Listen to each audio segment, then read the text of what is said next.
The clink of fine silverware stopped. All conversation at the long mahogany table died. My father, Gregory Carter, cleared his throat, his eyes cold and steady on mine.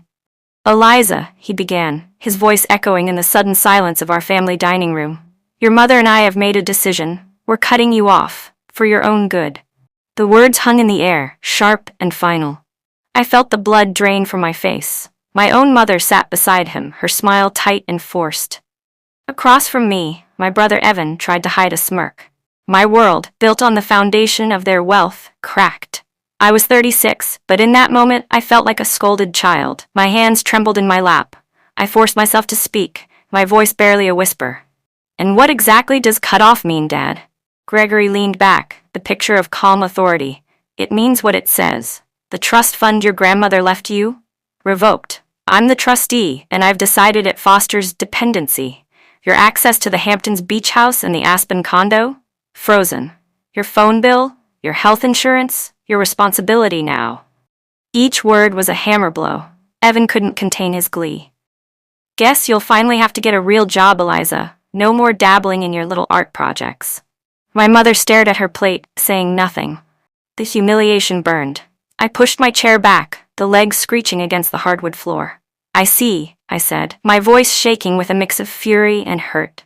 I turned and walked out, my head high, but my heart was shattered. As I reached the hall, I heard my father's low murmur to Evan. "She's too soft. She'll crawl back in 6 months, you'll see." The next 3 months were a brutal education. My landlord informed me the building was being sold, and my rent would double if I stayed. My aging car, a gift from my father years ago, broke down, requiring repairs I couldn't afford. My few part-time art therapy clients, a passion I'd nurtured, dried up as their funding was cut. I sold my expensive furniture piece by piece to pay bills. I moved into a tiny studio apartment that smelled of old carpet. I felt utterly alone and defeated. But amidst the chaos, a single envelope brought a flicker of hope. It was from Sunny Meadows, a retirement home where I'd once volunteered. They were hiring a full-time program director. It was perfect for me.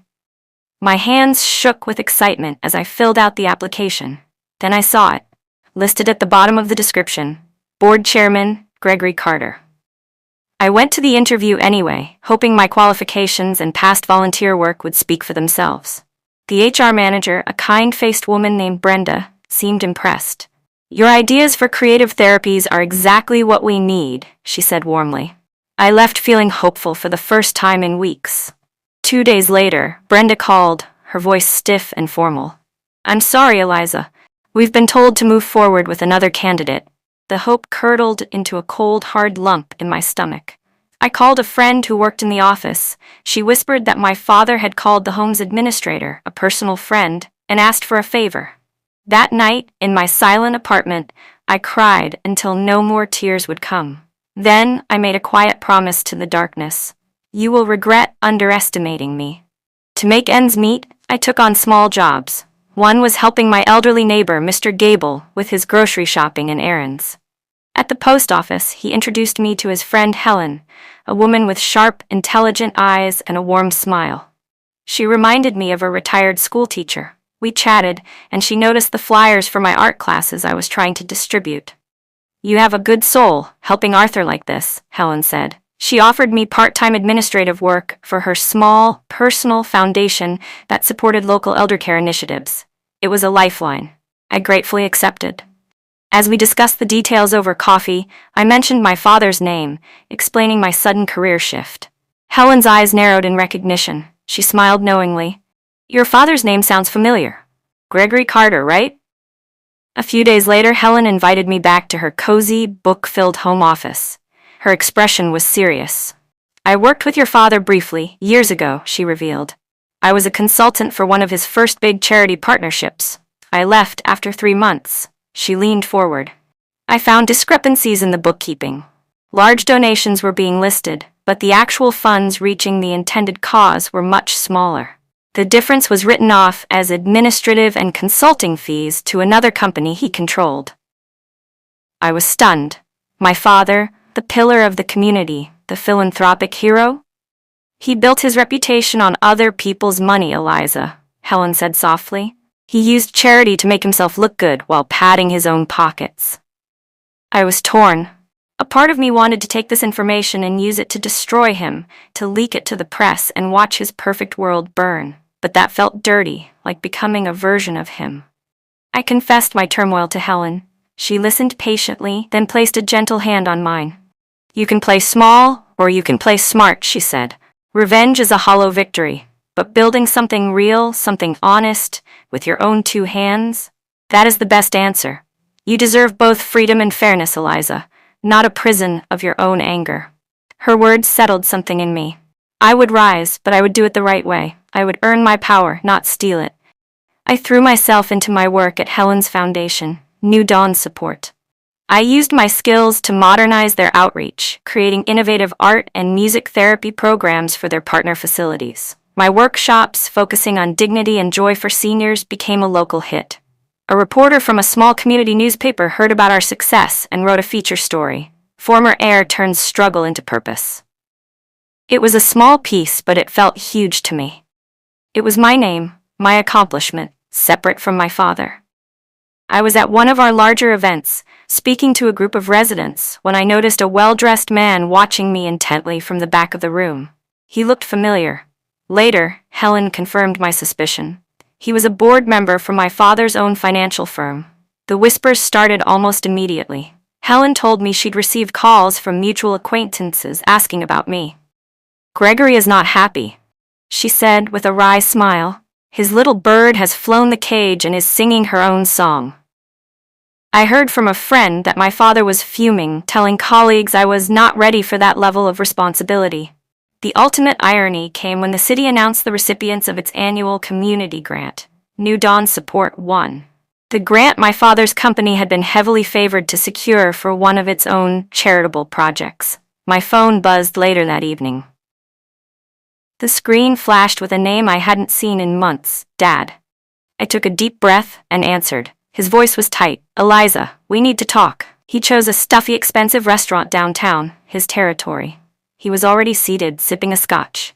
You've shown initiative, he began, not meeting my eyes. This newfound maturity is promising. Wasting your time on that small-time foundation, however, is not. He laid out his offer. I would fold my work at New Dawn into the Carter Financial charitable brand. I would have a title, a salary. We can bring you back into the fold, he said as if bestowing a great honor. I listened politely, then shook my head. Thank you, but no. I've learned to stand on my own. His polite mask slipped for a second, revealing the cold man beneath. He smirked. You'll regret that, Eliza. Mark my words. His retaliation was swift and brutal. A week later, I received an official letter. The city grant was suspended pending an investigation into audit irregularities. Our reputation was suddenly under a cloud. Donors grew nervous. I spent sleepless nights worrying how we would pay our program expenses. Helen, however, was calm. She made some quiet calls. The auditor who had flagged our grant was a freelance contractor, one who did regular, lucrative work for a firm that was a major affiliate of Carter Financial. It was a clear, malicious sabotage. Helen came into my office, her face grim. She slid a small USB drive across my desk. I called in a few old favors, she said. You'll want to see this. The files on the drive were a revelation. They were financial records, emails, and internal memos from my father's firm. They detailed exactly what Helen had suspected. Donations meant for a youth shelter were partially diverted to a consulting group that was just a shell company.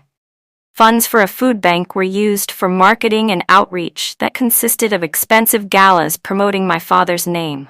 He was using charity as a sophisticated scam, laundering his reputation with stolen generosity. The proof was right there. I could have sent it to the authorities, to the news, and ended him. But holding that drive, I felt sick. Using his dirty tactics, even for a just cause, felt wrong. I was better than that.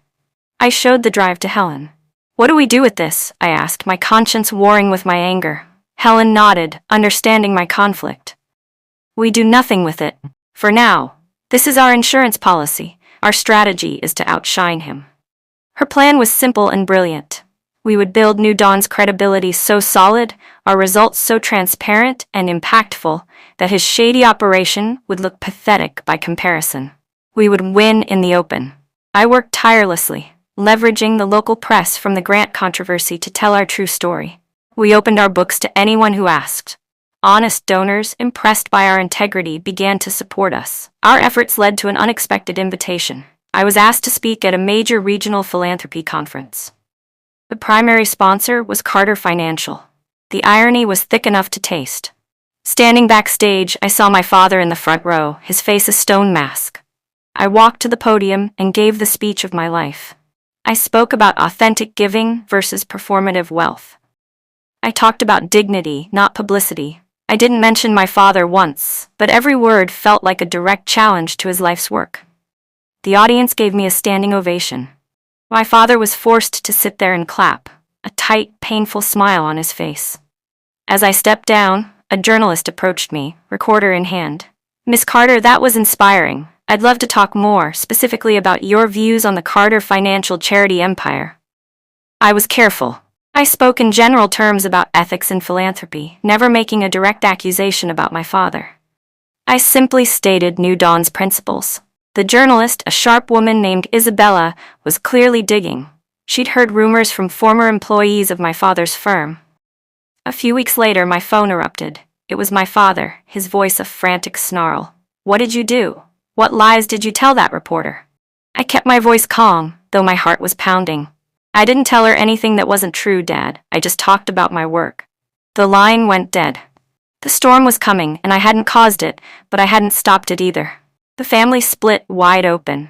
Evan called me, screaming, calling me a traitor and a disgrace. He was his father's son, through and through. But then my mother called. Her voice was quiet, scared. "Your father, he's not who I thought he was," she whispered. "I'm so proud of you, Eliza, and I'm so afraid." For the first time, I felt like her protector. I comforted her, assuring her everything would be okay. "I'm not out for revenge, Mom," I said, meaning it. "I'm out for truth. There's a difference." A few days later, she asked if she could come stay with me for a while. Isabella's article was published in a major business journal. The headline was brutal: "Carter Financial's charitable wing under federal review." It detailed the financial discrepancies, the shell companies, the inflated administrative costs. It was all there, backed by documents and testimony from unnamed sources, former employees Helen and I had never spoken to. The fallout was instant and severe. Major donors pulled their support from Carter Financial in droves. The stock price plummeted. My father's pristine public image imploded overnight. Through it all, I made no public statement. I simply continued my work at New Dawn, building our honest legacy, brick by brick. He came to us, of course. Gregory Carter stormed into Helen's office, his face purple with rage. He pointed a shaking finger at us. "You did this. You orchestrated this whole thing to destroy me." Helen remained seated, utterly calm. "We didn't orchestrate anything, Gregory. You built a house of cards. We just stopped holding our breath." I stood up, looking my father in the eye for the first time since that fateful dinner. The power dynamic had completely shifted. "You taught me that cutting people off was the way to build character," I said, my voice steady. I just returned the favor. The fight drained out of him, leaving behind a broken old man. The consequences were severe. Carter Financial lost its biggest investors. The federal investigation froze my father's assets. Evan's lucrative partnership at the firm, a gift from Dad, dissolved overnight. The Connecticut house, the vacation properties, the cars, it all had to go. My mother, now living in a small apartment near me, finally found peace away from the pressure. She started volunteering at New Dawn, finding joy in simple, honest work. I saw my father once from a distance, looking lost in a discount supermarket. I even reached out, offering him help, not money, but access to our foundation's financial counseling program for seniors. He refused, his pride his last remaining possession. A part of me wrestled with guilt. I hadn't leaked the documents, but my actions had set the dominoes in motion. Seeing his life in ruins, even a life built on lies, was hard. Helen found me staring out my office window one afternoon. "You didn't destroy him, Eliza," she said gently. "You simply stopped protecting his lies. There's a world of difference. He destroyed himself." Her words healed a final wound inside me. I channeled my energy into a new program at New Dawn, mentoring young women from difficult family backgrounds, teaching them how to build their own lives with integrity and strength. Our foundation continued to grow, expanding its programs statewide. A national magazine ran a feature on me titled Integrity and Leadership, highlighting the success of New Dawn. I had built something real and lasting. Meanwhile, the news reported that my father's assets were officially frozen by the courts. He was living in a rented room, a ghost of his former self. At a large fundraising gala for New Dawn, I was giving a speech when a movement in the back of the crowd caught my eye. A hunched figure in an ill-fitting suit stood near the door, watching me. It was my father. After the event, as the staff cleaned up, he approached me. The arrogance was gone, replaced by a hollowed-out shame. "Eliza," he mumbled, not meeting my eyes. "I lost everything. Everything. I need a chance to make things right." I listened, my heart a mix of pity and residual hurt. He was my father, after all. When he finished, I was quiet for a moment. "You once told me you were cutting me off for your own good," I said, my voice soft but firm. "Maybe all of this, is for your own good, Dad." I decided to help him, but on my terms. I didn't give him money or a job. That would have repeated the old cycle. Instead, I used my connections in the nonprofit world. I made a single phone call to a colleague who ran Second Act, a rehabilitation program for disgraced or unemployed executives. It focused on rebuilding their lives with humility and ethical practices. I secured him a spot. It was a tough, humbling program. It was the only real favor I could give him, a chance to salvage his soul, not his bank account. The poetic justice was undeniable. Several of my father's former high-profile clients, disgusted by his actions, shifted their philanthropic support to New Dawn. Their money was now doing genuine good. Then, an employment application crossed my desk. It was from Evan. He was applying for a mid-level manager position at one of our partner distribution companies. He was broke, humbled, and desperate. I felt no gloating satisfaction. I felt a quiet sadness. I approved his hire without ever mentioning it to him. It was a job, a chance to start over. Karma had been served, cleanly and without any further cruelty from me. I sat in my office, the afternoon sun warming the room. It was modest but beautiful, filled with plants and artwork from the people we'd helped. On my desk sat a prestigious award for community transformation. That night at the ceremony, I held the heavy crystal and looked out at the audience, at Helen, at my mother, at so many supportive faces. "Sometimes," I said into the microphone, my voice clear and strong, "being cut off is the best way to learn who you are." I paused, letting the words sink in, and more importantly, who you never want to become. The applause washed over me. I smiled, a genuine, peaceful smile. I was powerful, I was graceful, I was finally completely free.